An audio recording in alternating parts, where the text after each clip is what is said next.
Първите километри преминават на фона на спиращите дъха гледки на белоградчишките скали.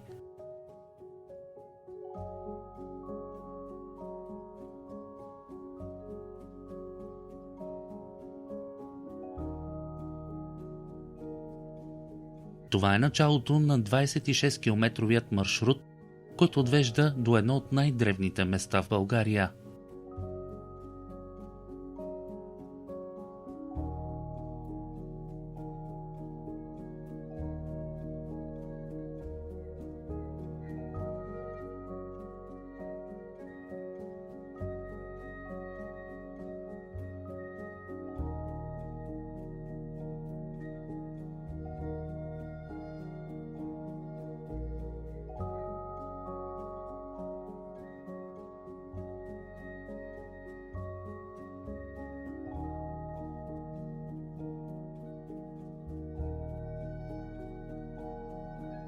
Най-предизвикателният участък от маршрута е преди пещерата. Последните километри са постоянен наклон, но усилието си заслужава.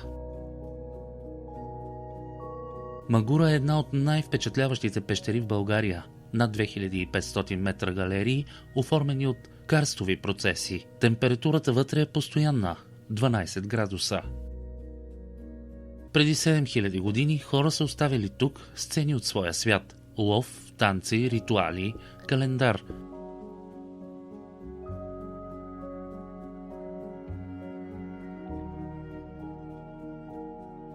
След Магура остава кратък преход, само няколко километра до Лозята край село Рабиша. Винарната Магура завършва този маршрут по най-логичния начин – с вино, което също отлежава под земята.